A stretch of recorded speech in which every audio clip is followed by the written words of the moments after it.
morning. Thank you all for coming, and welcome to the second day of Questioning Aesthetics Symposium. So we built the momentum yesterday with 3 sessions, followed by the SPE participants' dinner at the RISD President's house. So we want to keep that energy going. And there are 2 announcements, well, actually 3.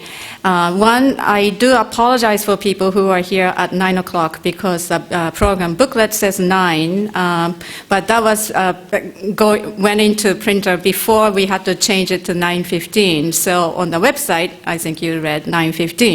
So I do apologize for the mix-up of the time. But anyway, you are all here, and we're going to start. So, the first session, unfortunately, one of the speakers, Yuri Macmillan, the plane was delayed, and he won't be able to make it. So I am really, really sorry for missing him. So what that means is that the 2 speakers have more leeway with their slotted time, and also we can have more time for discussion. So, if it ends a little bit early, then we will break, and we can get more time for discussion for the second session. So we'll play it by ear, okay? And the lunch for speakers and chairs, the same thing as yesterday.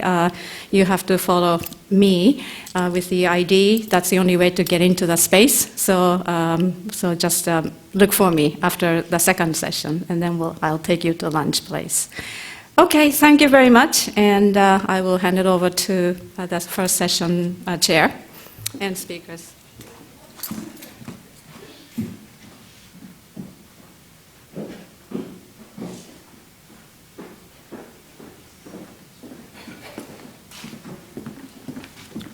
So good morning, everyone. My name is Patti Phillips. I'm from Rhode Island School of Design, and again, I just want to say a word of very genuine thanks to Yuriko and Michael for putting together such an important and spirited convening. And also thank our 9 presenters yesterday, who I thought just, established a kind of wonderful excitement and sort of vibrancy, and I hope that we can build on that momentum today with our 3 panels today, and I have every expectation that we can. I also want to acknowledge the great audience that we had yesterday, which of course included presenters, but also other members of the public who really participated in such a lively Q&A. So again, I think we have such a great precedent from yesterday, to keep working on. So we're going to have 2 presenters, and again, I'd just like to direct you to your program. I won't be reading their bios or whatever, but I hope that you will. And we're going to start with Anne Eaton, and then we'll have Maureen Connor. And as Yuriko said, we're just going to play it by ear. We'll have a lot to talk about. Feminist aesthetics and art is a very big and far-flung topic, so I think we'll have a lot to talk about. And I also think it will align in really remarkable ways with the next panel on performance art and aesthetics. So Anne, why don't you get us started? And again, thank you all for being here.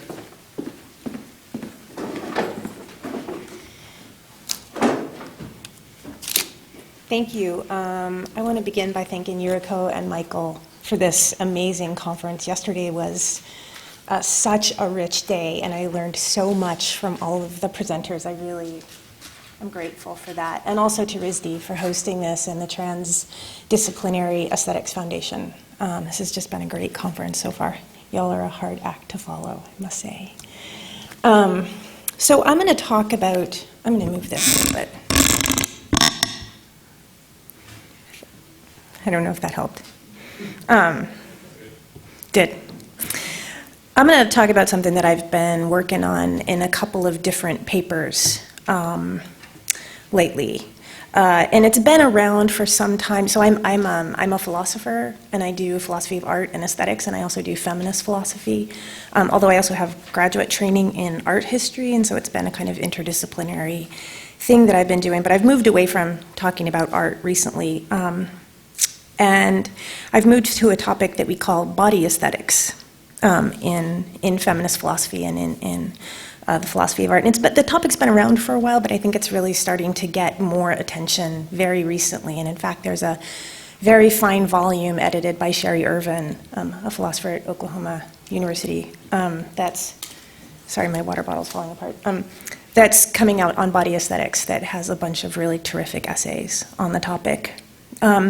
So it's a topic, body aesthetics, that has its home in the field known as everyday aesthetics.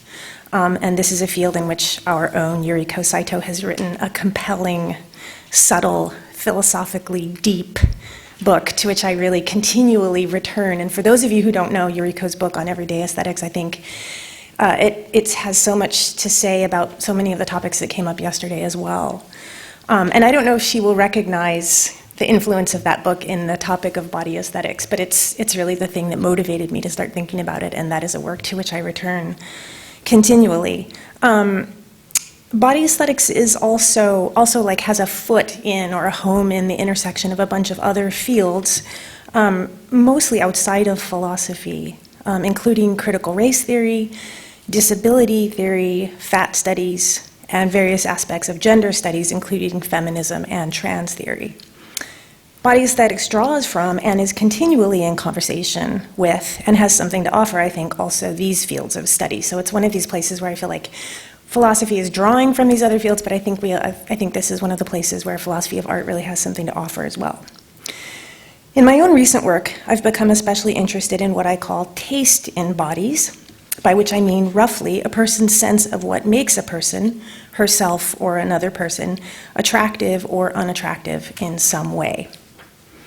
Taste in bodies is a complex matter. For one thing, our taste in bodies takes as its object more than just the body, strictly speaking.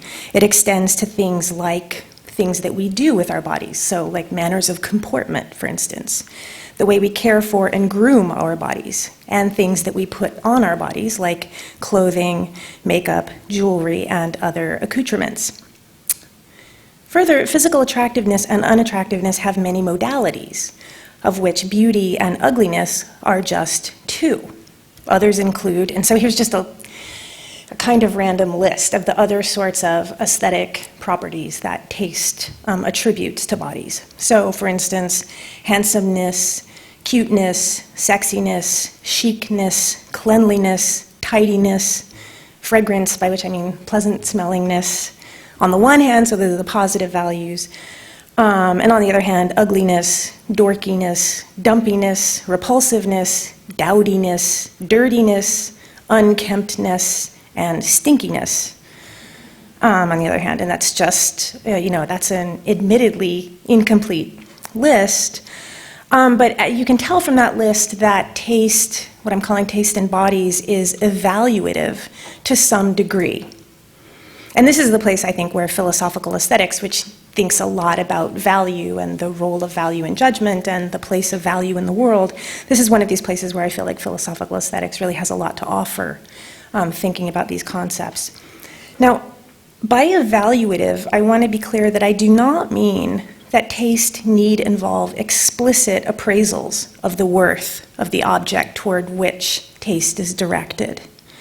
Rather, I mean that the phenomenology of taste is to present its object as valuable, and so worthy of experiencing, having, preserving, or as disvaluable, and so to be avoided or discarded or something like that. And I want to say, here the term phenomenology, it has a couple of uses in philosophy. It designates a field of study. I'm using it in this other related sense, which is to think about the experience of taste from the first person perspective.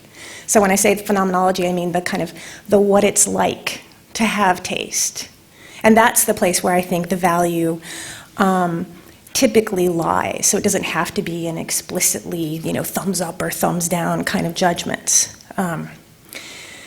This is one way that taste can be important for feminism and other fields centered on oppressions that are, at least in part, bodily. So, for instance, ableism, racism, fatism, ageism, and cisism. Whether we're consciously aware of it or not, certain types of bodies, bodily features, manners of bodily comportment, and ways of decorating and accessorizing bodies are pervasively overvalued in our society. These strongly tend to be bodies of younger, thin, able-bodied, cisgendered persons racialized as white. I'm using the term racialized. I'm saying racialized as white rather than white to indicate that I'm not arguing for it here, but I subscribe to the idea that race categories are something we do to people rather than something that kind of emanate naturally from persons themselves. On the other hand, bodies that do not fit these aesthetic paradigms, especially but not exclusively bodies that are old, bodies that are trans, that are fat, that are disabled, or belonging to persons racialized as black, these are chronically, aesthetically devalued and derogated. And I should say throughout this paper I'm going to use the word fat. And I mean it to be a value-neutral descriptive term, so I'm not using fat as a term of derision or derogation. It's a purely descriptive term, in line with the way people use the term in fat studies. Now, some people might think, you might think, okay, so features that typify members of oppressed groups are considered less attractive than features that typify members of privileged groups. Still, on the whole, physical attractiveness is such a superficial matter. Shouldn't we concentrate on things that really matter, like discrimination, poverty, and violence? My answer is, of course, we should concentrate on these things, but we oughtn't underestimate the role that perceived physical unattractiveness can play in these things, or the extent to which perceived physical attractiveness and unattractiveness have far-reaching moral, psychological, social, and economic ramifications. So, there's a whole field now that is called, a small field, but a very interesting field called lookism, that's kind of at the intersection of a bunch of different things, but especially social psychology. And there's a lot of evidence now, so I'm just going to gesture at some of it, that people who are deemed to be better looking get all kinds of privileges that are completely unearned, benefits and privileges that are completely unearned. And unrelated to physical attractiveness itself. So for instance, at one extreme of the spectrum, excuse me,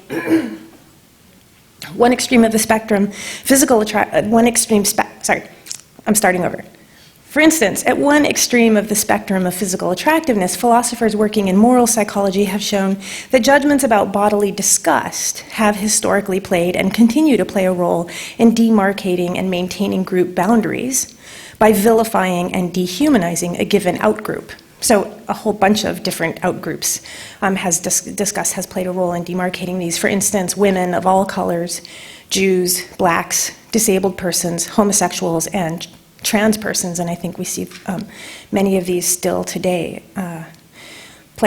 disgust playing an important role there. So historically, but it continues.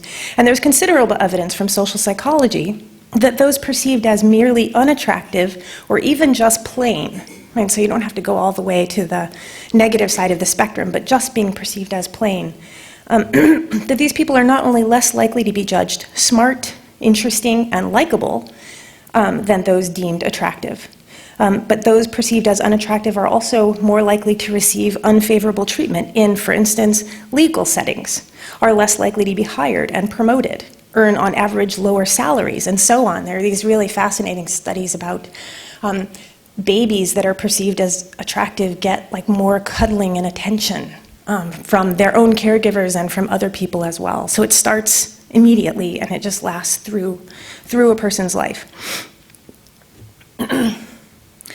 All of this can have far-reaching and sometimes quite severe negative consequences for self-esteem and interpersonal relations. And this is typically especially true for women.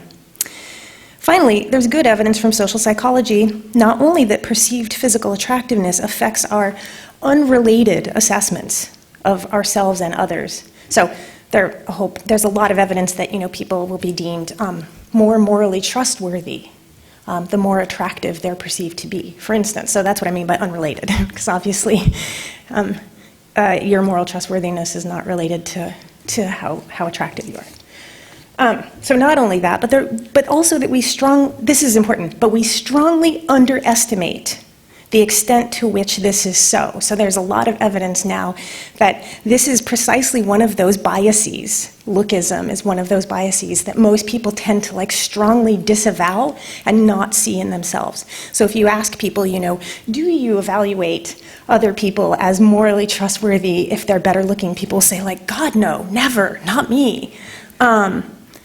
There's a lot of evidence that that's an important part of this bias, and this makes this kind of bias especially difficult to detect and dismantle, right? So it's especially pernicious precisely because it goes undetected and is even like rationally disavowed by people. In these and other ways, people's taste in bodies does not merely reflect the dominant order, I think, which is white, male, ableist, ageist, homo-negative, fat-negative, and trans-negative. Taste in bodies, I'm arguing in these current papers that I've been working on, is part of what promotes and maintains that order. So that's what I'm interested in, that it doesn't just reflect, that taste isn't just reflective of a problem, it's a constitutive part of the problem. Not all of the problem, but a part of it. Now, contemporary feminist philosophy, and I'm really talking here especially about philosophy, although I think that one sees this in other fields of gender studies, tends to eschew considerations of the role of taste in promoting and maintaining male supremacy, or whatever your preferred term is there, that's mine. I think part of this eschewal, the eschewal of taste, is due to a misunderstanding about taste. A misunderstanding that, for instance, Sally Haslanger, who's a very prominent feminist philosopher and has done a lot of important work in philosophy for feminism, and she also works on race.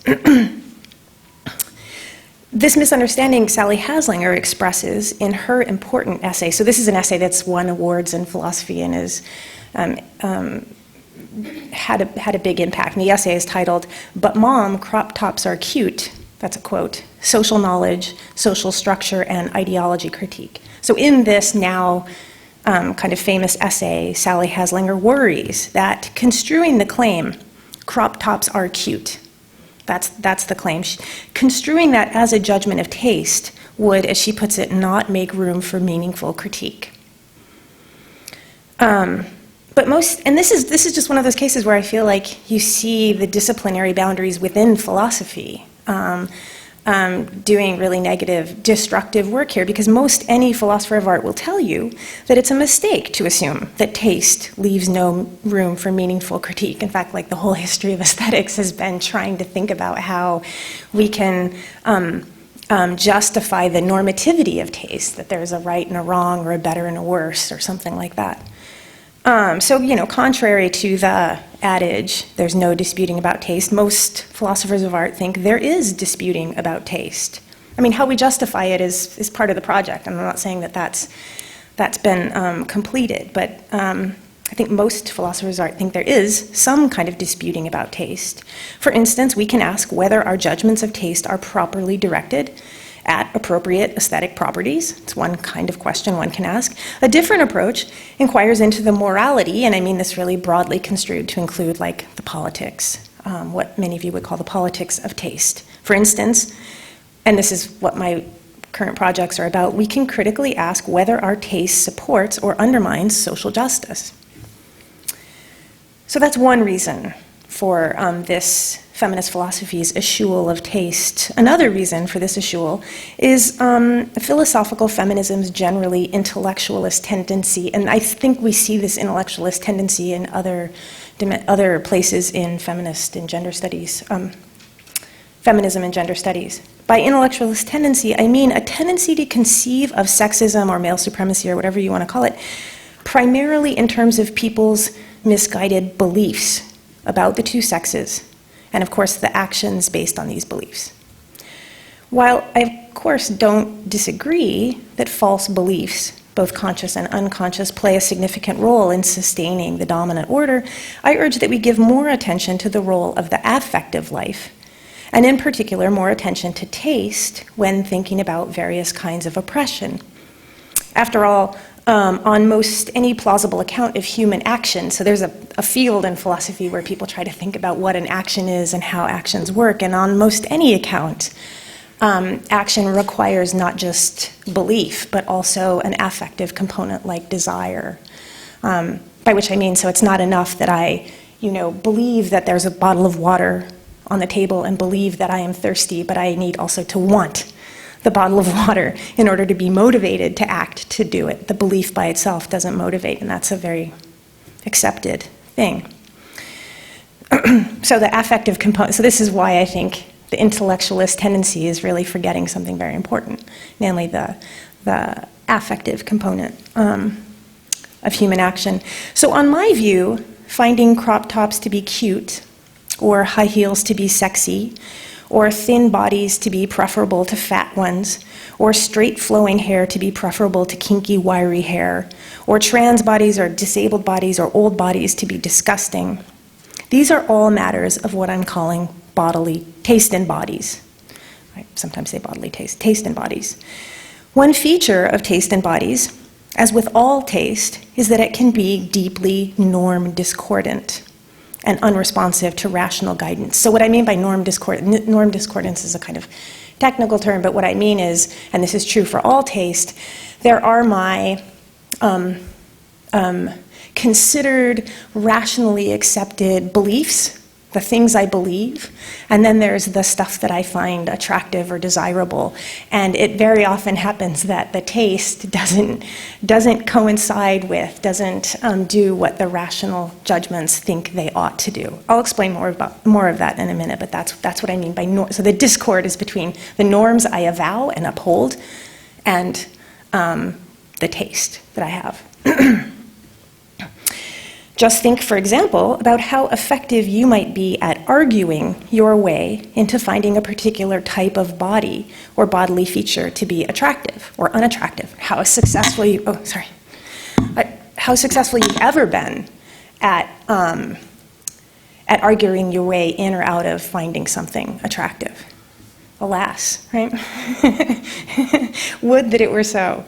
To see what I mean, I'm just going to pick, I actually had a different example, but I changed to an example pertaining to fashion just to try and speak a little bit to the fabulous papers on fashion yesterday. So to see what I mean, let's consider an example like high-heeled shoes. It is really and truly my deeply considered view, and I've thought a lot about this, that high-heeled shoes are bad for women in a variety of ways. Whereas men's shoes are grounding, enabling, and relatively foot-friendly, high-heeled shoes are, by contrast, harmful to feet, legs, and back, and they're hobbling in the sense that they basically force us to take mincing steps and are difficult, if not impossible, to run in.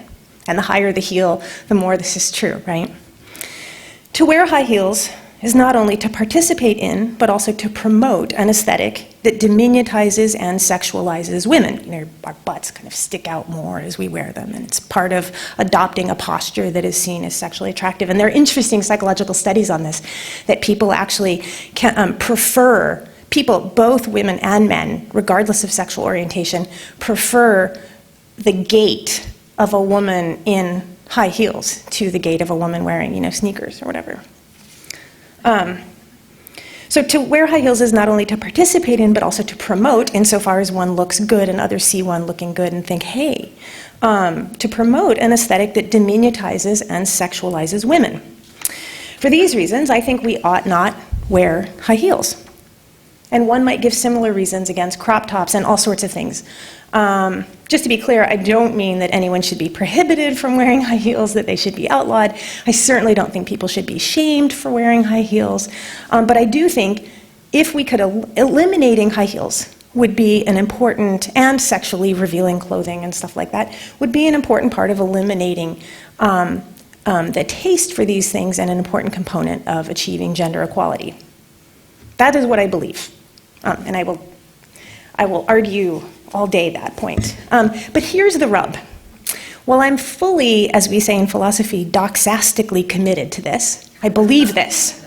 Right? I believe this, I can give you reasons and arguments. This is something that I uphold and have written about and studied, and I've got evidence in the way that a good academic should.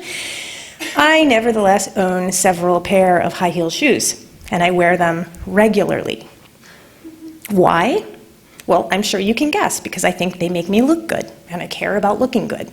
And I care more about looking good than I actually want to admit.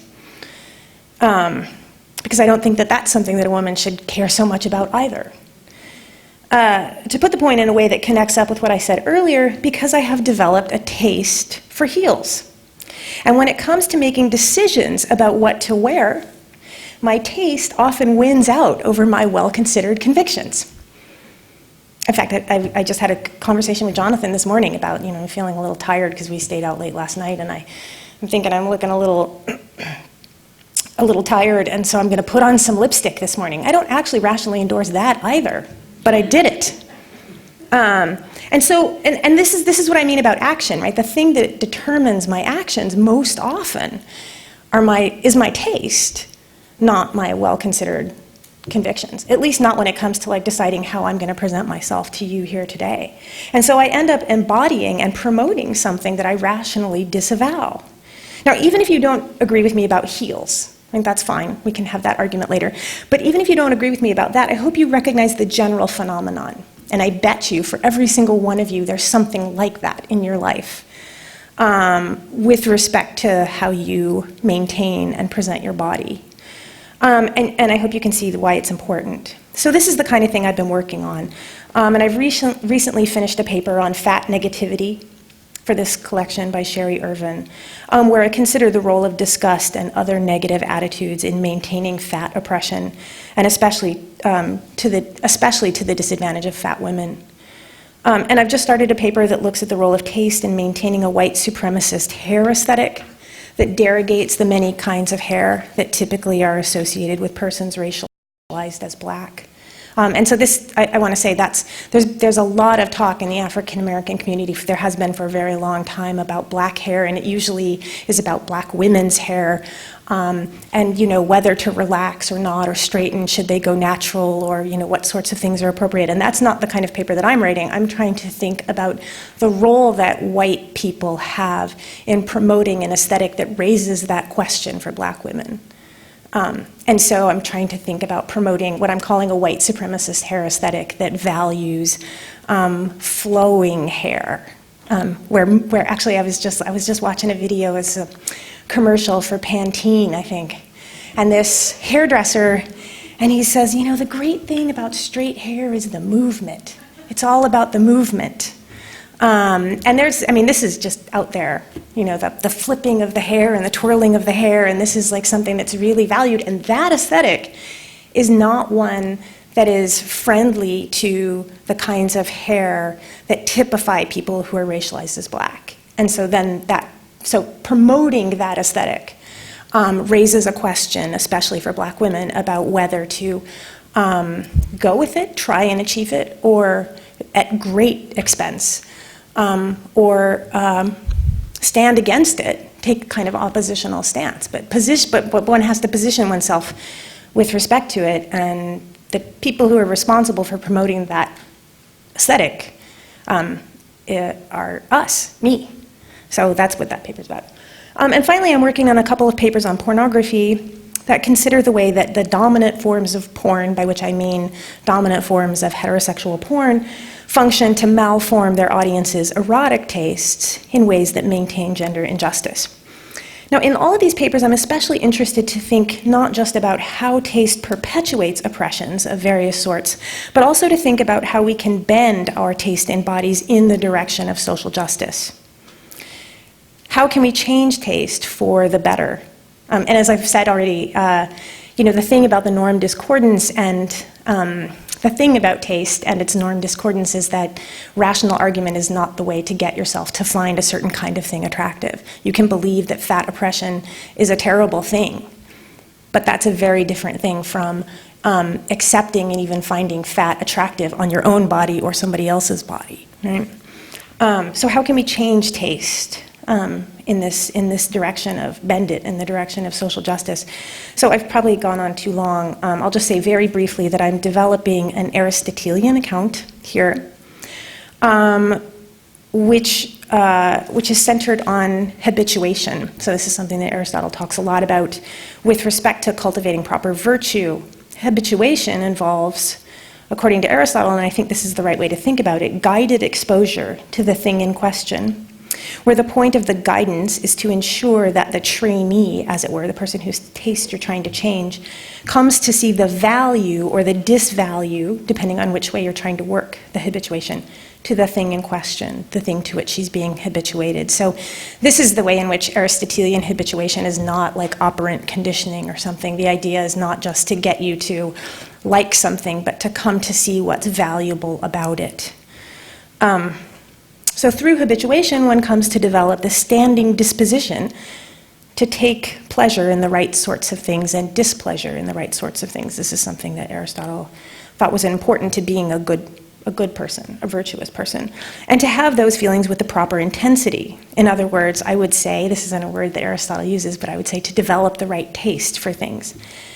I think this is mostly how advertising works, for instance. It's not just exposure to something, but getting you to see what's likable about something and hitting you with it over and over again from a whole bunch of angles that gets you to go from, like, you know, skinny jeans are in to skinny jeans are out, you know, high waist, low waist, whatever it is. You know, the thing that you found unattractive last year suddenly becomes like the most attractive thing.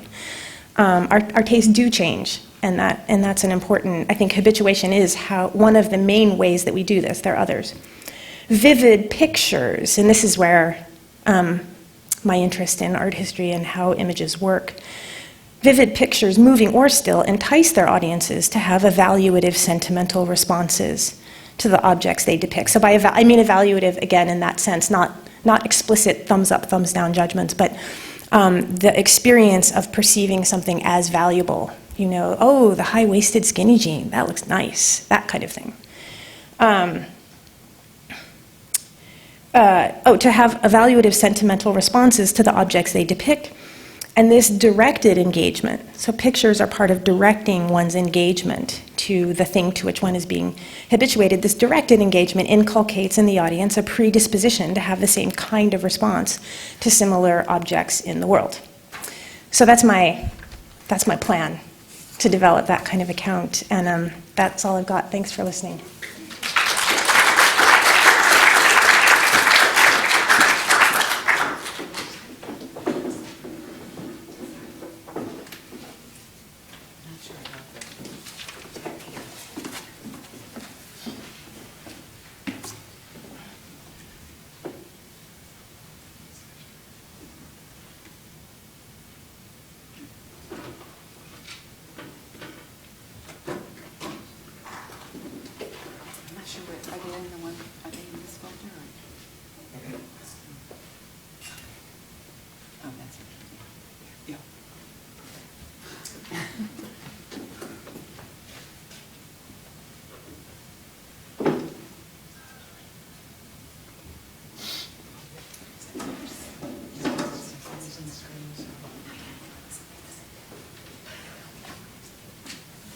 Sorry about that. I just wanted to let you all know, just so you don't get the wrong idea about me, that I forgot my makeup this weekend. So if you're thinking that I'm somebody who doesn't normally wear makeup, that's not the case. So. Is this really true? Yes. And I just hate it. I hate the fact. But what am I going to do? I haven't had time to go buy any, so there you have it. This is me. Okay. So I first want to second Anne's enthusiasm about the conference and about being part of it. Again, thank you to Yuriko and Michael for inviting me. I'm really honored to be here. And I've learned so much, again, to echo Anne, from all the presentations yesterday and also to speaking with everyone between and around the formal talks. And I hope to be able to discuss some more of these issues further today. So for my contribution, I would like to tell you about two interconnected projects I'm working on, which I hope can properly represent my perspective on critical aesthetics in relation to feminist art. Specifically, to go back to a question that Jonathan Maskett raised yesterday in reference to fashion, I want to bring up the question of should certain things be made at all? So I'll begin with stressing that, like some of the other speakers, these projects that I'm showing you today are completely works in progress. So the first work, the Speculum Project, is a collaborative effort among 4 women to rethink and redesign the vaginal speculum used by medical practitioners for women's pelvic exams. For those unfamiliar with pelvic exams, this is what goes on. So the vulva, uterus, cervix, etc. Okay, that's what a pelvic exam is meant to explore. So this project was initiated during the Creative Time Summit in November 2015 in a workshop conducted by Simone Lee on the subject of women's health. At one point in the workshop, the artist Zenobia Bailey announced that she was interested in working with a group of women to redesign the speculum. So 3 of us responded. So that's Zenobia. Great, Zenobia. Let's see. What some of the initiators of this conference know is that Simone Lee was originally scheduled to be part of this panel. So since she wasn't able to come, it seems right to present a project that she helped initiate. For me, my work on this project actually began last spring, well before the Creative Time Summit, when I first discovered Dr. James Marion Sims, who is known as the father of gynecology. Oh, wait, one more thing. I wanted to tell you the other people who were on the part of the group. So it's Zenobia, Jennifer Wager, who is a video maker and educator, Erica Kermani, who is an artist and also works at I-Beam in Brooklyn, which is a center of technology. Okay, so anyway, I was working. So Dr. James Marion Sims, who's known as the father of gynecology, while doing a project that, about the monuments that surround the state capitol in Columbia, South Carolina. This is the same location from which the Confederate flag was removed last July after the massacre at Emmanuel African Episcopal Church in Charleston.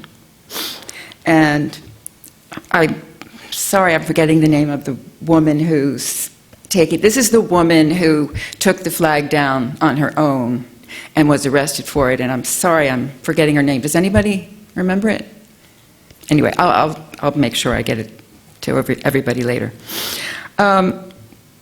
So since Dr. Sims was born in South Carolina, he merited a post-Reconstruction era monument, along with other pro-slavery or white supremacists and leaders such as Ben Tillman.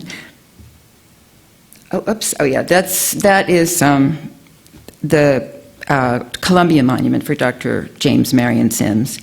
This is Ben Tillman, who's the father of the Red Shirts organization that was the inspiration for the KKK, and the more recently added Strom Thurmond. I soon discovered that Sims also had a monument in New York on 103rd and 5th Avenue, across from the New York Academy of Medicine, and just down the block from Mount Sinai. Sims' notoriety is based on the surgeries he performed between 1846 and 1849 on at least 14 Alabama slave women without anesthesia. Some women were operated on dozens of times before he reported success. These surgeries were for the repair of vaginal fistulas, tears in the vaginal wall, causing the contents of the bladder or colon to leak into the vagina, producing infection and odor, usually resulting from obstructed childbirth or sexual violence. Fistulas are common internationally where there is limited access to health care, especially prenatal care.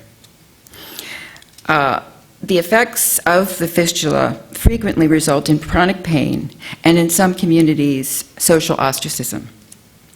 Sims was the first physician to successfully repair fistulas, and shortly after his first successful operation in 1849, he moved to New York, and a few years later opened the first hospital for women in the United States. While Sims was a venerated physician in his time, His legacy is controversial and represents a significant chapter in the mistreatment of African Americans by the medical establishment. While historians, ethicists, and the popular press have debated Dr. Sims' legacy, medical sources have continued to portray him unquestionably as a great figure in medical history. This division keeps the medical profession uninformed and detached from the public debate on his legacy, and thus the larger issues of ethical treatment of all patients, particularly how they have impacted and continue to affect the poor, people of color, and women. Sims' history is an important part of the backstory for the Speculum project. So before I continue with that, I want to tell you briefly about the Sims project that I have related to Sims, which is titled Discontent. Discontent was developed by my collective, the Institute for Wishful Thinking. It proposes a long-term approach to the possible redesign of Sims' monument, navigating both the East Harlem Community Board's desire to remove the statue and some historians and public health experts' wish for the statue to remain, but with altered signage. Community leaders have also suggested constructing an alternate monument honoring the 3 slaves who were stated by name, identified by name in Sims' medical records, Lucy, Anarcha, and Betsy, all of whom underwent multiple surgeries. The current inscription on Sims' monument ignores all of this grim history, instead emphasizing his status at the time as the world's leading authority on women's reproductive health. Discontent, then, is a public art installation and a series of events and engagements focusing on Sims' controversial monument. And with an effort to reach the community, the project will first appear as part of Mount Sinai's Community Health Fair, an event dedicated to improving the health of residents in East and Central Harlem. Side by side with Mount Sinai's free medical services, Discontent will create a large tent. I emphasize the tent in Discontent. So I don't really have any images of that yet, but the idea is to hide the monument while at the same time providing a space to meet and discuss the issues it creates.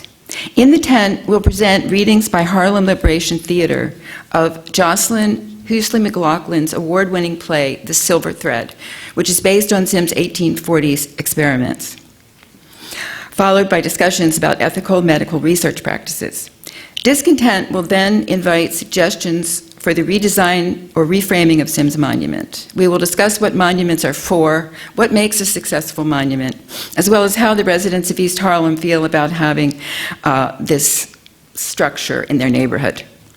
Subsequent readings of the play and monument redesign workshops will be presented in conjunction with Museum Mile Festival in June and National Women's Health Day in September. We'll also include a reading and discussion by OBGYN faculty, I hope, and medical students, together with female members of the East Harlem Outreach Partnership. They will read the play, The Silver Thread, together, and then have a group discussion led by the medical historian Harriet Washington, the author of Medical Apartheid, The Dark History of Medical Experimentation on Black Americans from Colonial Times to the Present. It's a great book. So, how does this connect to the speculum? In fact, Sims considered himself the inventor of the speculum, although examples from ancient Rome still exist. Let's see.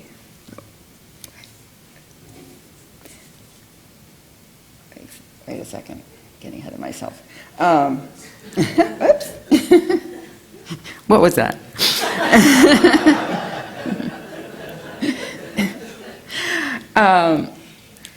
Sims did improvise productively for his own practical use.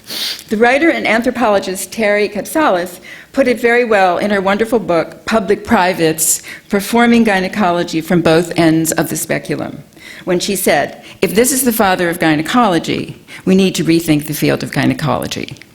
And one primary place to begin this rethinking, I would say, is with the speculum.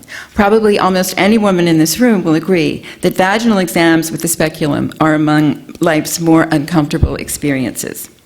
On the other hand, for the sake of full disclosure, I will tell you that I did find several blogs that discuss the use of the speculum as part of sexual foreplay, speaking of taste in bodies. Taking this as a kind of reverse inspiration, we've also been looking at the materials and structure of sex toys as a way, at the very least, to make the speculum less sharp-edged and inflexible. In fact, one of the most striking aspects of this research has been how much energy has gone into the design and development of sex toys, and so little has gone into making the speculum more comfortable. In Dr. Sims' memoirs, he claims the first version of his invention was improvised, the speculum I'm talking about. The first version was improvised from a bent kitchen spoon. But this is the official, Sims speculum. I'm still not totally clear how it works. But Sims' invention has since been transformed into the modern speculum. And this is the transparent plastic speculum that contains a light inside, and it's disposable. You can see there are 3 sizes. But anyway, his invention has since transformed into the modern speculum, which disturbingly still retains some of the elements of the speculum device used in ancient Rome. Speaking of object as witness.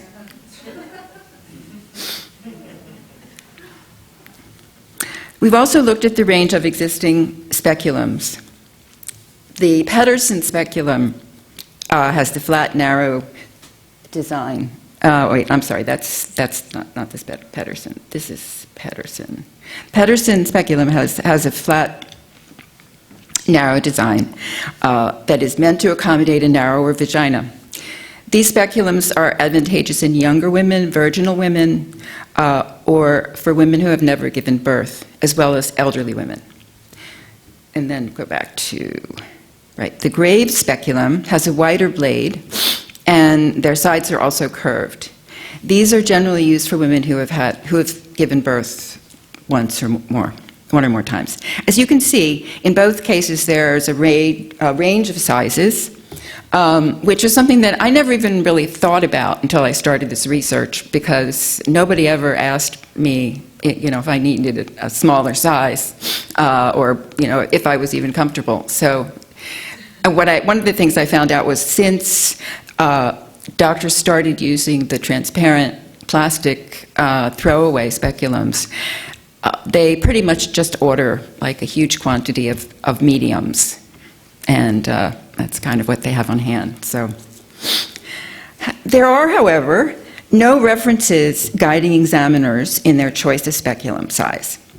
Vaginal length, vaginal width, and the size of the vaginal opening varies significantly depending on race, ethnicity, age, and height. Linear vaginal length varies in ranges from 41 to 95 millimeters, measuring from the external opening to the cervical opening. In addition to these normal variations, vulvovaginal anatomy and physiology may be altered in a number of clinical circumstances, such that the tolerability and ease of speculum examinations are impacted significantly. An appropriately sized speculum should be chosen to accommodate individual anatomical features. Some alternative speculums have been invented over the years, ranging from cylindrical speculums to inflatable speculums, and a number of different inventions have been prototyped and abandoned. Meanwhile, research continues to demonstrate that pelvic examinations are considered by most women to be unpleasant and are routinely associated with embarrassment, apprehension, fear, and often some level of discomfort or pain. Ultimately, the modern speculum betrays science's disinterest in women-centered technology.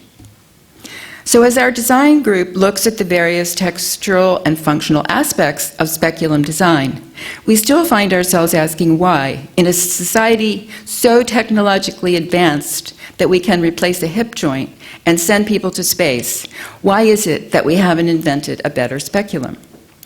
While comfort is not generally the first thing designers of medical instruments have considered over the centuries, generally speaking, they were doctors improvising, and although there is by now in the 21st century many techniques to avoid or ameliorate pain, patient discomfort generally does not seem to be the primary goal for medical practitioners in any activity. At the same time, until recently, men have dominated the medical profession to such a degree that the specifics of women's bodies and their health remained a low priority for way too long. But this neglect pales next to the failure to develop treatments for the medical problems that afflict African Americans. First, by creating a myth about their reduced sensitivity to pain, which was Sims' excuse for failing to anesthetize the women he operated on. Next, by failing to understand the impact of the stress of racism on the health of African American women, to the point that infant mortality rate among black infants is 2.4 times that of white infants, primarily due to preterm birth. In Grant Kester's talk at the Questioning Aesthetics Conference in Berkeley last spring, he summarized the philosopher and poet Friedrich Schiller's ideas about how aesthetic experience played a central political role in early modern philosophy. And I struggled to, well, I watched it, I saw on video. He did keep it within his 15 minutes, but it was about the densest 15 minutes I've ever listened to. But I really wanted to understand it specifically because Kester suggested that these ideas, the aesthetic experience's relation to politics, continues to inform aesthetic theory today. So I really wanted to understand it. So before I go into my end, I just want to go a little bit. I can't let this go. Whoops, where did that go? All right. I can't let this talk end without showing Annie Sprinkle, who in the late 80s and early 90s did performances which she called the public Cervix announcement, which meant that as part of a performance she would put a speculum in her vagina and have a flashlight, invite everybody in the audience to come up and look at her cervix. So that was, working from the other side of the field, so to speak, to try to demythify and I don't know how to put it, change people's taste, body taste, in relation to women's parts in the vagina. And so, one more thing here.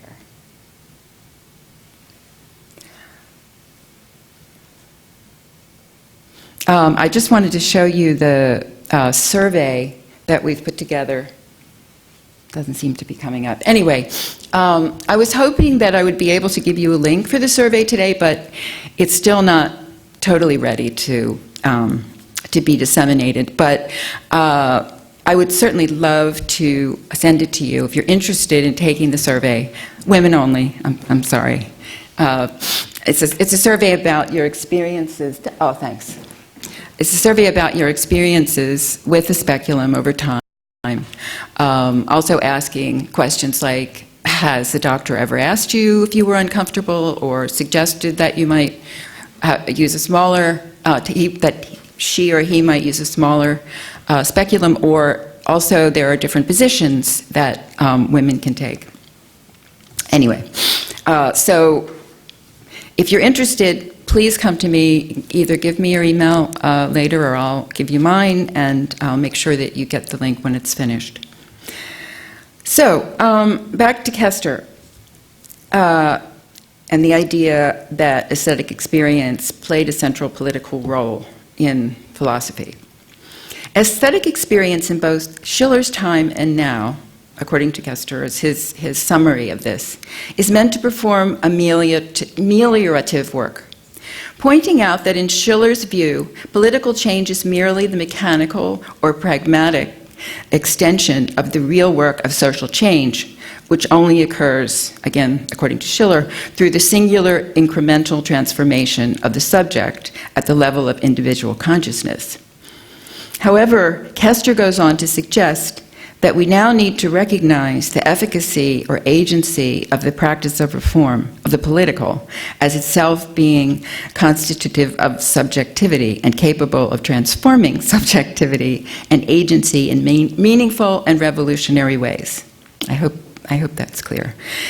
He then explains that a central concern of his own research is to understand how the form of critical self-reflection, critical self-reflective insight that we have come to identify with aesthetic experience, and which certainly seems to be the mandate of this conference and the whole enterprise of Michael's research and the encyclopedia.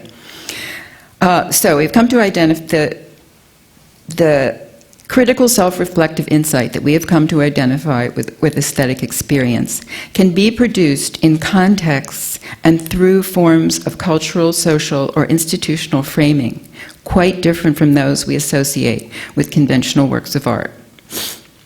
So I would like to conclude with where I began, asking again Jonathan's question, should it be made? And adding, should it be funded? Should it be shown? And then ask, what needs to be made, what needs to be funded, and what needs to be exposed. Thank you.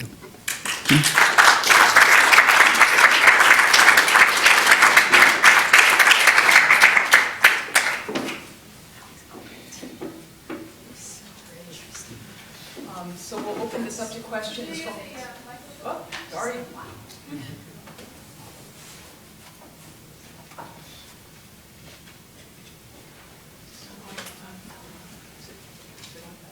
Okay. Can you? Here. There we go. Sorry. Okay. Thank you very much, Anne and Maureen. These were really wonderful, challenging, exciting presentations, and also a lot of interesting intersections here that we can explore. And I guess I just wanted to add a little bit closer. Okay. Yeah. And I just wanted to bring in a little bit of context that I've been thinking about, and I'm in the process of finishing a book on an artist named Meryl Laderman-Euclides, and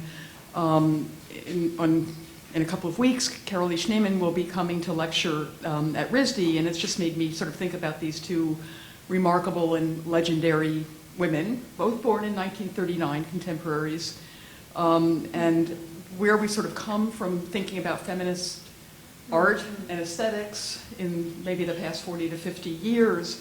And I was going back and reading Connie Butler's really wonderful introduction to the book Whack and the exhibition that accompanied it. And she writes, during the 1960s and early 70s, feminism fundamentally changed contemporary art practice, critiquing its assumptions and radically altering its structures and methodologies. But what exactly is feminism? And following that, what is feminist art? Peggy Phelan has offered what seems to be the most serviceable definition of feminism. And I quote, "The conviction that gender has been and continues to be a fundamental category for the organization of culture. Moreover, the pattern of that organization usually favors men over women." End of quote. Butler goes on to write, "Gender was and remains fundamental to culture, and that a contemporary understanding of the feminist in art must necessarily look to the late 1960s and 70s. So it's been very interesting to sort of think about this kind of arc as we think about feminist aesthetic and feminist art.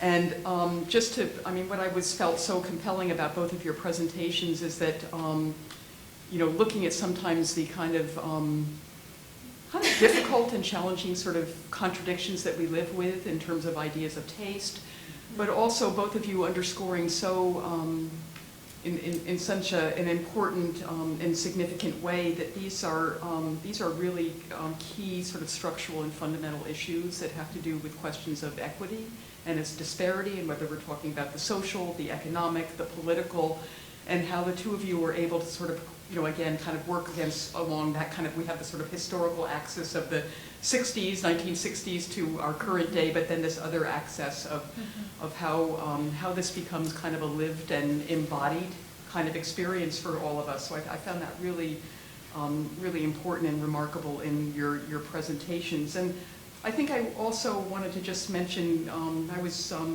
revisiting an essay that Shannon Jackson had actually written about the work of Merrill Lederman Euclides called High Maintenance. And it was also in some of the other essays in that particular collection of social works, is she writes about a kind of aesthetics of conviviality and really focuses on the social. And I guess I was really struck by that also, I think, in your presentations, that there is a kind of, there's a social dimension of the aesthetic. And I think it's remarkably important when we think about, feminist aesthetics and art. So, I don't know, those were just things that I've been thinking about, maybe even in advance of this panel, but also found your presentations very vivid in terms of bringing those to the forefront again. So I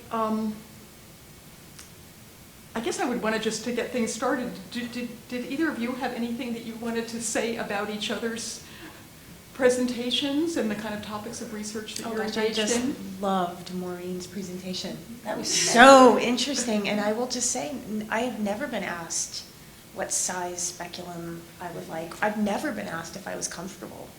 I think it was just assumed I wasn't. There you go. I would be curious to know. I mean, I really like my gynecologist. Or I did. But now she's never inquired. And I've just taken it for granted, as you said, that it would be an unpleasant experience. And you're right. I mean, I really love the idea of putting various kinds of sex toys up there, and there really has been so much innovation. I mean, you notice that, and I have a friend in Chicago who runs a women-oriented, as she would say, but guy-friendly sex shop. And she comes and talks to one of my classes, and she brings a whole bag of vibrators and dildos. And one of the things that you see in the industry now is really, I mean, some people still prefer the penis-shaped thing, but what you saw there is it's really moved away from that. People have been thinking a lot about women's pleasure and not modeling it on heterosexual intercourse or whatever. And so there's been all this innovation and in materials. And I think I get the speculum that my mother got. I don't get the plastic one with the flashlight, so I don't know if I get that. But I mean, I think I loved that. You got me thinking about this so much. It's really important. And once again at this conference, I just feel like I'm being forced to think about something that I really had not, I'm ashamed to say I had not given consideration to, but is so important. I also found your talk really fantastic, and Thank you. And I mean, it's so relevant to some of the talks that took place yesterday, and the whole question of style, and so that style and taste, are these two modes. Somebody who has taste, of course, again, it's a class thing and a kind of cultivation, but then, of course, there's anti-style, which goes back to the anti-aesthetic, which in some ways this conference is, in dialogue with. So, I mean, I think it's really interesting to try to open those questions up. I wonder about, how do you actually produce habituation? Because I'm thinking of a film like The Clockwork Orange, where that was a kind of habituation, right? But I mean, how do you do it in a more user-friendly manner? So I really socially acceptable.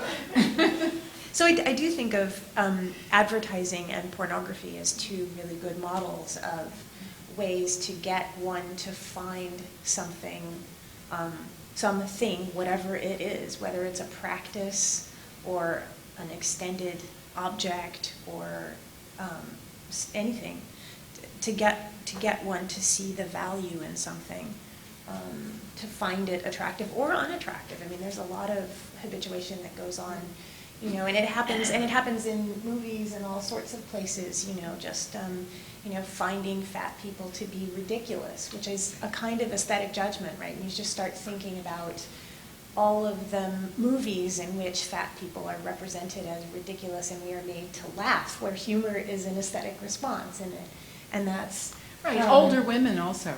Oh yeah, absolutely. I really wanted ageism to be an important part of the categories that I'd like to continue thinking about there. Right, or, you know, or unattractive people that we consider, you know, are not conventionally attractive are often also the butt Sure. of jokes in Yeah. movies and TV. I mean, do you Yeah. think that visual art could have an impact on this, or do you feel like it's got to be more in popular culture? I mean, I think, and that's a great question. I mean, it's certainly where my training began and the kind of thing I think about, and I like to think about artworks that, you know, aestheticize in a positive light, aestheticize, you know, fat bodies and trans bodies. But I do think that, you know, art is typically something that is available mostly to people of a certain class and educational background, and I think advertising has a much broader impact on people, and as does pornography. And you know, I would like to think that art matters in that way, but I don't. I think realistically, these things that are just ubiquitous, you can't get away from them, are the things that really have the most impact. And so those are places where we need to see aestheticization of. So, but how do we intervene? You know, I mean, should we go try to get a job in advertising? And this, I think this gets back to something that Jonathan said in his presentation yesterday, that it can sound like I'm advocating individual strategies, but the strategy has to be systemic. It has to be at a broader level, and that's, it's hard to know exactly how to intervene there. I mean, I don't work in advertising myself, so. Right. Nor do you want to, right? So. Yeah, right. But I mean, I think that's where it has to happen. And I'm not sure how to get that to work. Maybe that's. Yeah, I think this is a good time to open it up to all of you. And I just want to simply say that I think that, you know, what is really interesting to me about when you put together sort of feminist art and aesthetics is, when you put together feminist art and aesthetics, is that I think it really does open a very interesting sort of conundrum in terms of ideas of influence and inflection, focus, but also how aesthetics kind of disturbs ideas about feminist art and the experience that we talked quite a bit about yesterday. So why don't we start to take some questions from all of you? I have the mic, so I guess it's my turn. Thank you both so much. That was really fascinating. I have a question for Maureen. I'd love to hear you say a little bit more about the role of research, and especially how research for you is a kind of feminist practice or methodology. And yeah, not just maybe the collaborative research that you're undertaking with the Speculum project, but in general, how uncovering stories or telling new narratives or really intense focus on a kind of scholarly project is actually folded into your artistic making. Well, as I always like to say, I'm just pretending to be an intellectual. So, you know, like, it's like what I always sort of, like when I was first go into art school, I was thinking, well, maybe I sort of like to write, maybe I'll be an English major, but then the pleasure was really in making objects. Of course, now, look what I do. You know, I research and I write, you know, and it's like, how did I ever get here when I started out, you know, kind of eschewing that position. But I don't know. I mean, it's. Are you asking me how it happened, or I'm not sure exactly how to answer you. To hear more about your own self-conception of yourself as a feminist researcher. Okay, yeah. Well, I mean, I'm pretty much addicted to the internet, you know. So, and since I stopped teaching at the end of 2014, you know, I've been really overindulging, I have to say. But the good part of it is that I can read things. So like when you sent the connection to the, what was it? I'm going to forget. The other essay that you connected us to. The crop tops are cute. Oh. Right, so I read the whole crop tops are cute thing.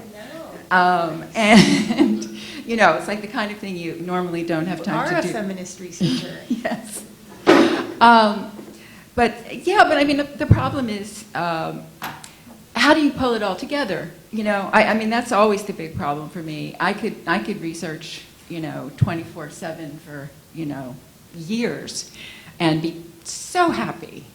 But when it comes to having an assignment like this, that's when it gets really difficult. And of course, that's the challenge, and that's really the reason you're doing it, right? That's the reason I'm exploring all of these things, because I want to uncover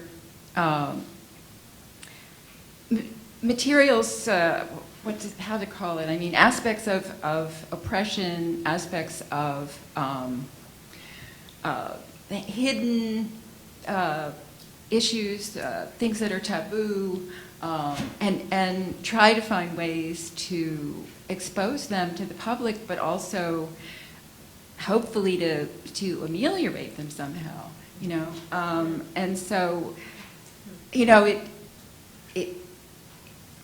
I mean, like when I discovered Sims, well, I feel like that my whole experience starting in South Carolina last spring, my first big shock was I'm driving a car in Columbia, South Carolina, and I'm on Confederate Avenue. Like, Confederate Avenue, are you kidding? You know, what about Fascist Lane? I mean, how is it possible that these street names, and then the question for me at the same time was, okay, here are these monuments. Probably not that many people who live here even know what they are, because I think in the case of the monument, for example, the Sims Monument in New York, people just walk by, they don't know who it is, they don't know who he is. So, so my question with that was, does it matter? I mean, does it make any difference to try to do work around this? Or is this something that's really necessary? Or, you know, are there other things that more in need of change than you know, sort of raising consciousness about monuments? And so then I started to, when I started to explore African American women's health, and I realized that the problems of stress, and that there were many studies done around even very educated, upper middle class African American women. There is still this high percentage of early births and infant mortality. And so that took me to understanding where was this coming from? Because, of course, the research initially said, well, probably the African American women, you know, were very poor. They didn't have good health care. They didn't have time to deal with their health. But when it turns out that was not the case, then it can only be attributed to more stress in their life. So, like, that kind of research of, like, one thing after another, and finally finding an issue that kind of explains, you know, what the significance of the research on the monument. So, like, okay, so could these things be a part of stress, a stressful life, of the stresses in the lives of Black people in New York? And so, I don't know if that answers your question, but it's kind of like looking and looking and looking for a justification for something that I'm not sure matters, and then finding out a way to see that it does matter. I want to just add to that. Can I add really quickly that I was born in Richmond, Virginia, and although I grew up in California, I would go back to visit my relatives in Richmond, and Richmond has Monument Avenue, and it's a very important thing to people who live in Richmond. Monument Avenue is like the big cobblestone place where it's just lined with monuments to Confederate heroes, and one monument to Arthur Ashe, which really upset people. And everybody in my family said, well, it's not about his being Black. it's about, these are Confederate heroes and a tennis player doesn't belong there, but it was pretty clear that Arthur Ashe's racialization as black was an important part of white people. But I think lots of southern cities have Confederate boulevards, with monuments to Confederate heroes. Yes, we do. It was part of post-Reconstruction, like sort of reestablishing white supremacy. Yeah. It was a very concentrated effort. Okay. First of all, I'd like to say how much I enjoyed your two papers, and they were very accessible, too. I mean, I thought that a conference of philosophers, it would be very difficult to understand, but you both made your papers very clear. But I have a comment for Anne about lookism. And I was at a psychoanalytic conference some months ago, and there was a person working on the evaluations that students give their professors at the end of a course. And her research was very interesting because there are those inexplicables on those things, and what have I done now, and what, and her research showed that this may be no surprise to anybody who's teaching in an academic institution, but that the reviews for women and people of color were significantly lower than for white men. And the worst possible capacity for a professor to be, the worst possible look would be to be a woman of color. And those were the ones who got the poorest evaluations, costing them sometimes their jobs. So it's not as though these things have no consequence in real life, but that people's careers are wrecked on these things, and it's basically has to do with how a person looks. Yeah, thank you for that comment. There's been some really, if anybody would like, I can send you links to things and articles and such. There's been some really good work recently about, empirical work about teachers' evaluations. And I think, many of us know anecdotally that this happens. I get lots of comments on my appearance in my student evaluations. To the point where sometimes oh yeah, I think that's really common, that, something about my appearance.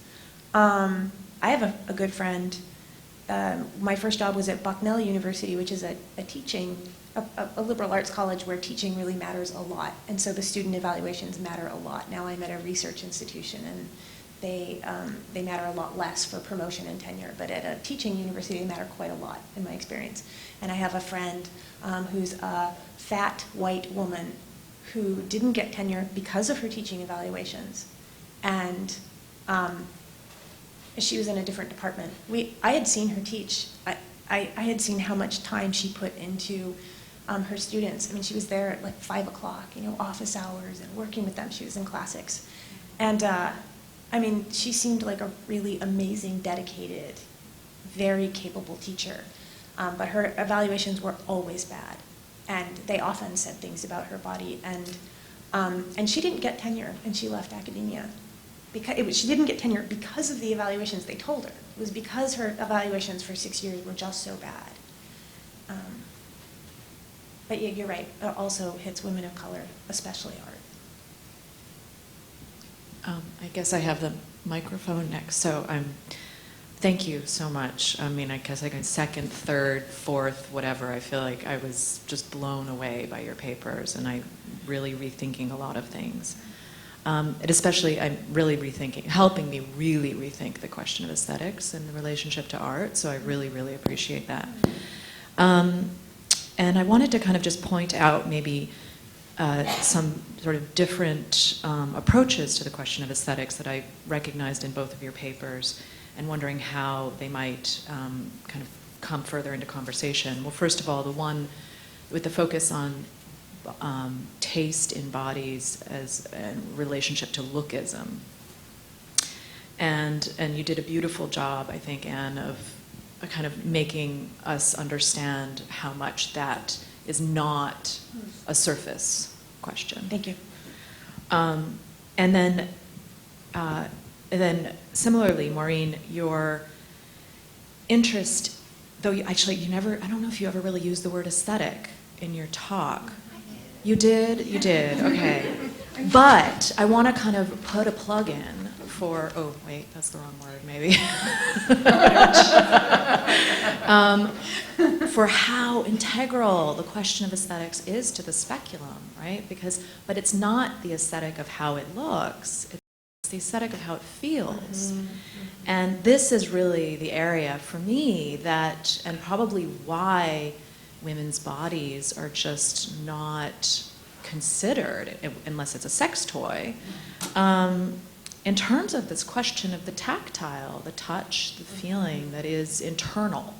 And this is like Luce Irigaray, the speculum of the other woman, and where she makes point of the speculum is like the specular, like this way to look inside of the body by a male observer, right? Traditionally, the male gynecologist. So there's an interesting kind of lookism, whose look, whose feeling, a different sense of aesthetics that are kind of operating across the two of these papers. And I was just maybe wondering if we could think about that. And I wonder then maybe, I was like, well, if you're to redesign this speculum, like I would hope that no men had any part in that redesign, that they were not part of the designing its look or its whatever. I mean, yes, they can put things somewhere, but they don't necessarily have this experience, this medical experience. And you brought up the blow-up thing or whatever, anyway. But thinking about the aesthetics, as in the touch, as in the sensible experience of that instrument, which is what it is, really is a kind of real major paradigm shift potentially in how women understand themselves, right? So it's not just how they put on makeup or wear shoes or whatever. And again, not to dismiss that, because of course that's, I mean, and yes, I do too, right? Even despite my belief, firm belief that I shouldn't have to wear makeup, I still do, right?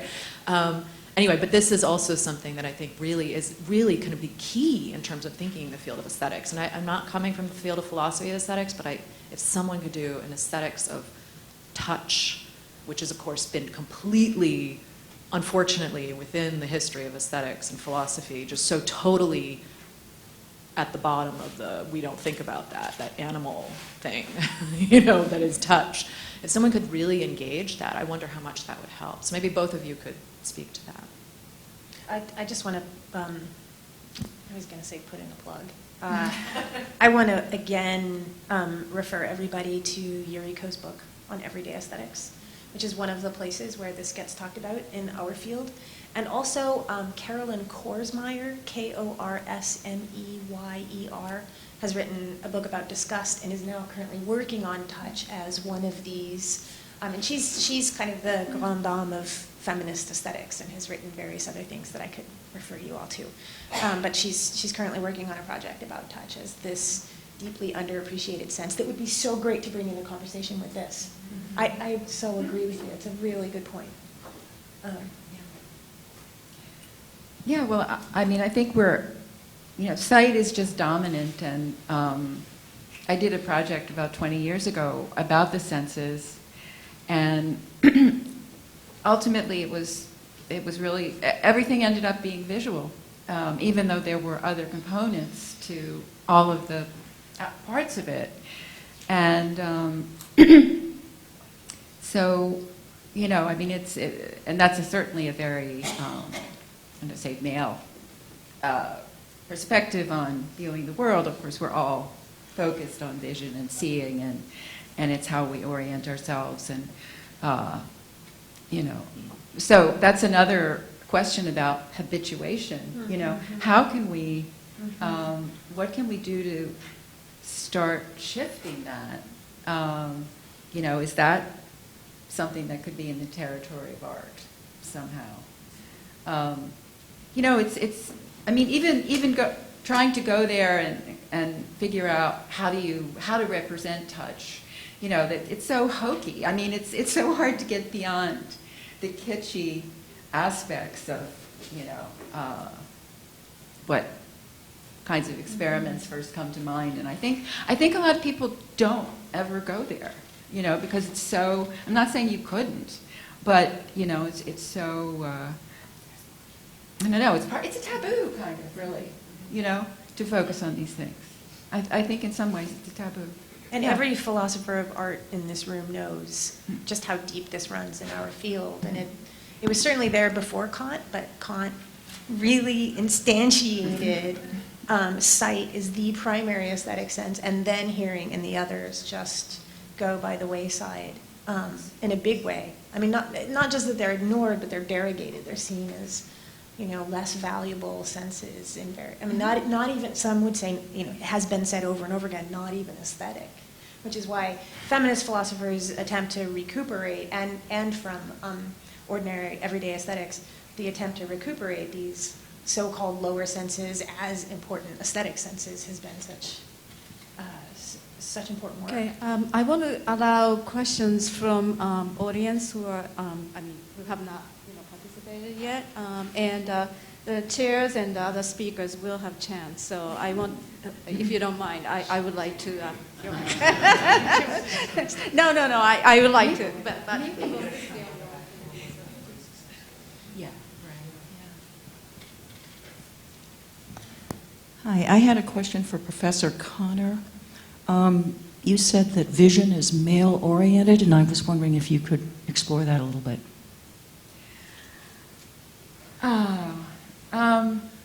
Well, I mean, I feel like, you know,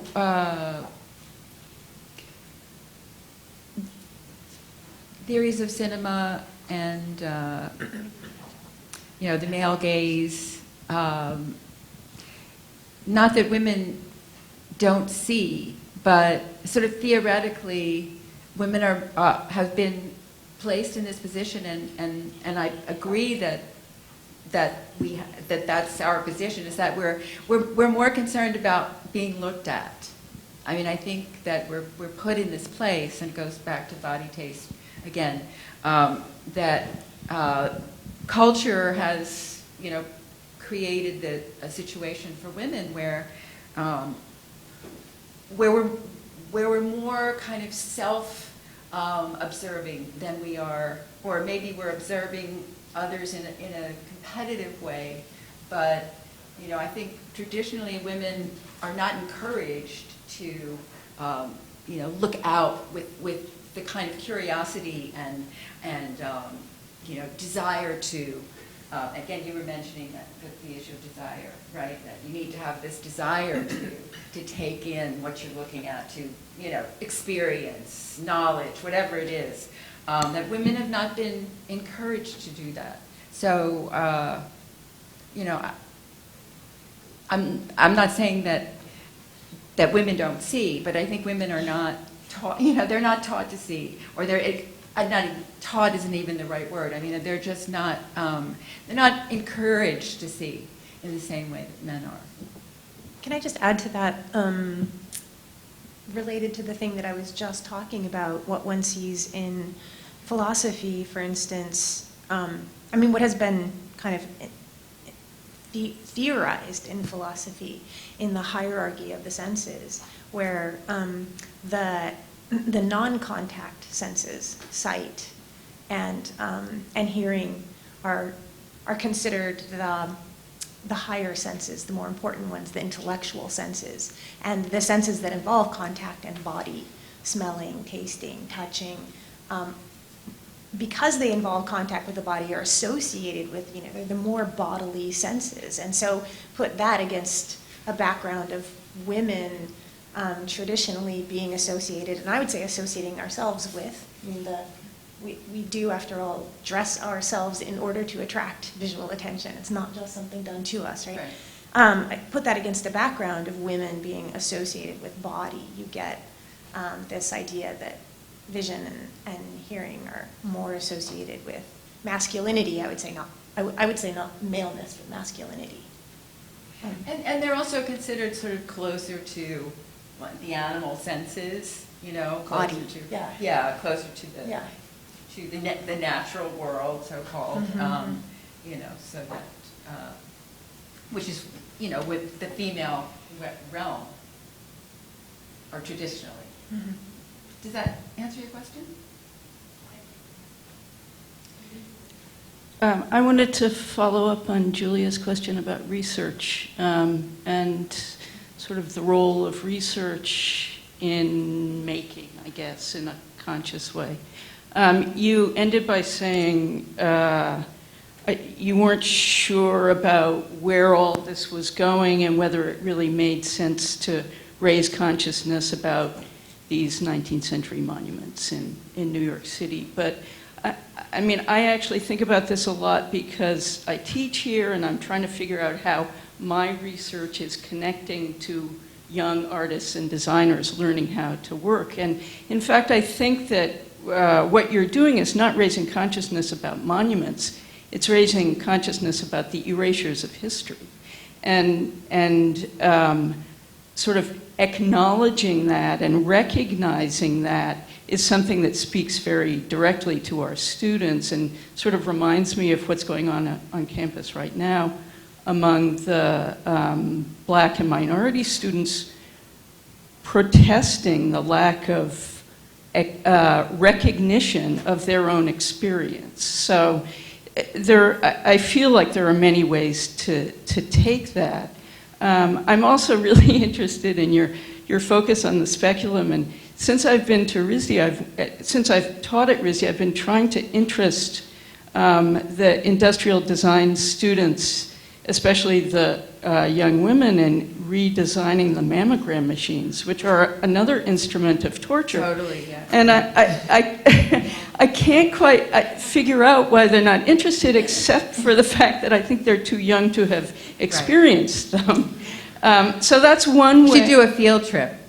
Yeah, right. But also thinking about how these issues connect to our young students.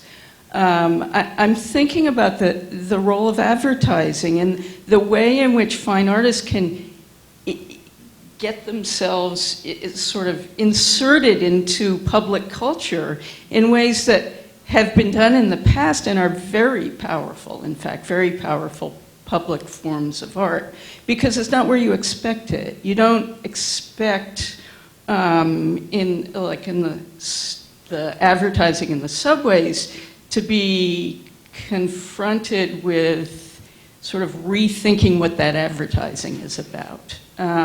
And it's sort of the unexpectedness, I think, that makes it particularly powerful. Well, that's visual culture.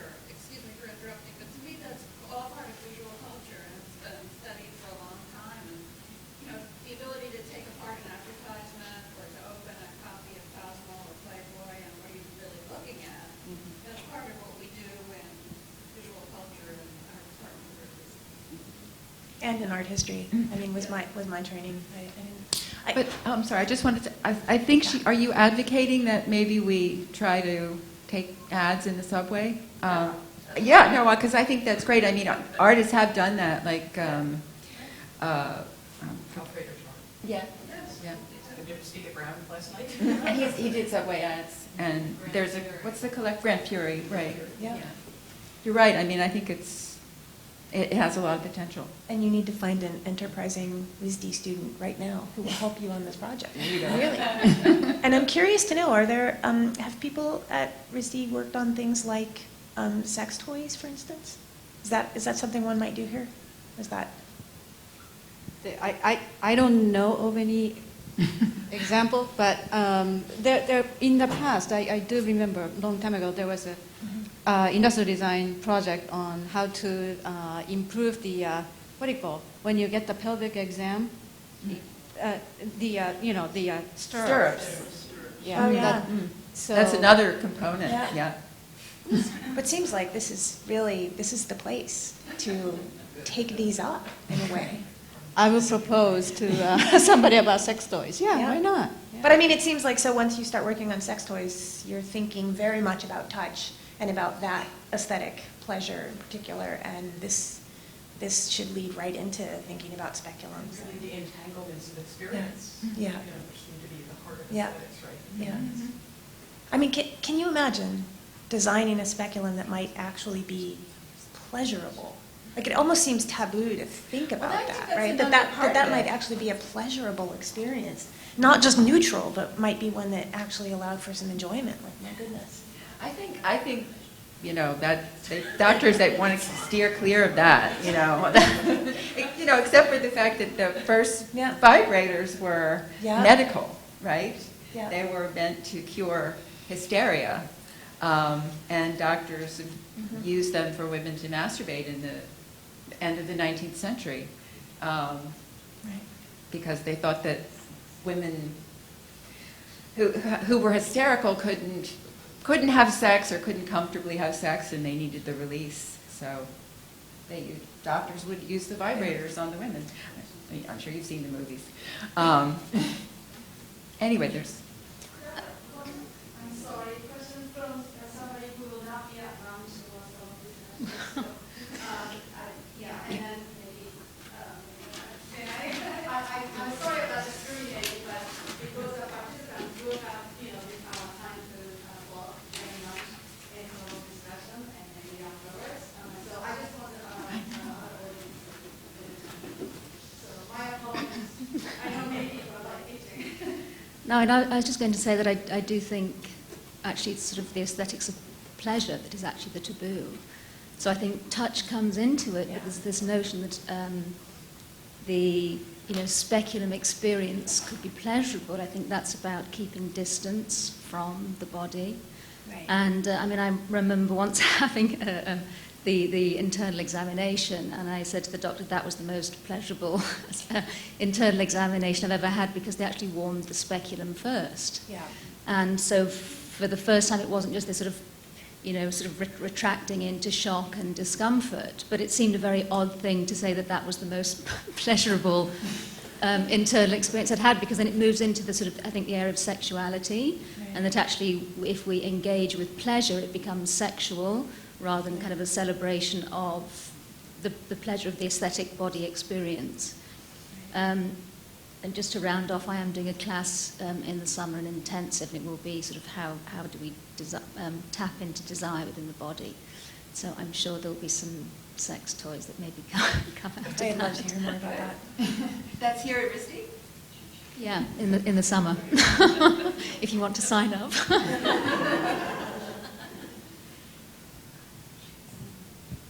I think that's right. I mean, in aesthetics, one of the things that people have long said in trying to distinguish aesthetic pleasure from other kinds of pleasure is, sex and food are the things that are set up as, definitely what aesthetic pleasure is not.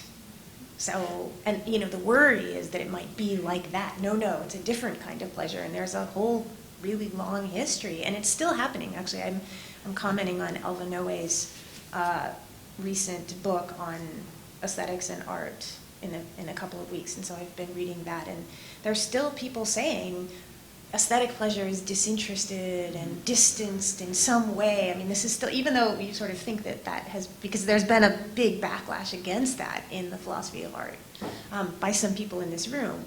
Nevertheless, that view persists, and sexual pleasure is one of the most popular foils for. Really, really interesting talks. Thank you so much. Thank you. I have a question that kind of relates to both, but I think it's more for Anne, in the sense that I'm a little concerned about the historical contingency of taste, which I know you're obviously aware of, but throughout your talk there was well, maybe I could start with the idea of the affective component of human action versus intellectual beliefs. And I think I certainly, in my experience, find that having lived in different countries, for example, having been in very different life situations, that my intellectual beliefs change and often affect my taste. So I don't think there's kind of one and the other, and I don't think they're disconnected, and I don't think there isn't a kind of historiography to the way they work, even with individuals, but then, of course, culturally as well. The idea of the, thin, white, female body, et cetera, is historically contingent and did not used to be the case. So, and then I wanted to just bring that over to towards the end, where, everyone in this room probably agrees with the basic idea of having a more tolerant, open-minded sense of embodiment, or embodiments that are desirable. But there's a bit of a concern when we argue that somehow we or people need to know the right sorts of things which we can then present through, whether it's through advertising or visual art or what have you, because, of course, who gets to decide? I mean, that's the most dangerous question historically, because we might think today that that's the right thing. We might find, 50 years from now, without doubt, people who are just being born will look back and say, what were they thinking? And there will be a totally different political framework. So, so I think we all agree here and it all seems right, but I think we have to be much more self-conscious about the historical contingency of what we believe to be either politically efficacious or the right kind of taste, or the kind of taste that we want to call for. Thank you for those comments. I really appreciate this question. I'm going to start backward.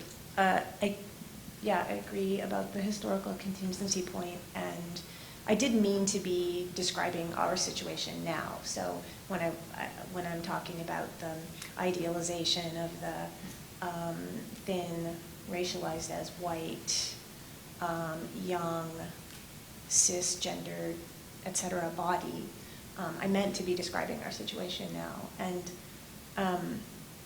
I do think that it's privileged and does a lot of damage, and it's been different at different times and is different in different places. So I really meant to be talking to us. Yeah, I mean, because the circles I travel in, the cis body is really not cool. So, I actually have to struggle with, not being identified as queer necessarily, even though that's the work that I do. So, I mean, but that isn't. So I meant. Okay, so when I say describe us now, dominant, I meant to be. So I should say I meant to be describing the dominant situation, which is the one that ultimately trans people and queer people and fat people and old people and disabled people have to struggle against, and is why we have fields characterizing those. So I meant to be describing the dominant situation, which is responsible for the modes of oppression that these people. So I'm totally with you there, and I think it is precisely that the dominant taste shifts and is different in different both diachronically and synchronically. That is what gives me hope that the dominant taste can change. Right? The fact that it's different places, different times, and that it's malleable is what I think is the hope that I'm trying to address in the habituation part of it. And the last thing I want to say is I totally agree about the historicization, but I also don't want to be a relativist about it. And I think we can only do the best we can do. And so there are things that are not on my radar screen yet. I have my list of the oppressions that I know about or think about, and I'm always learning about new ones. And that is just the best I can do. But I'm not willing to say that, being trans positive is just a historically contingent ethical position. I think it's the right one. I'm not willing to say it's just my position now. I think it's the right position to have. I know this is a point of contention between philosophers and people in other fields, I think, often. Well, I think it's analytic versus continental philosophy. So that's the discussion we were having Here's the before. question. I mean, would you not say that it is wrong to be trans negative? I think we should have this discussion at lunch, probably. I'm getting that gesture, so.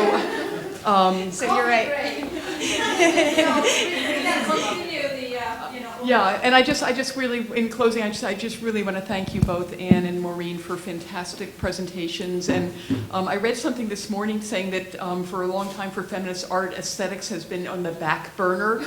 But I want to thank you for turning up the pilot light and creating some heat and friction. Thank you very much. Thank you all for the questions.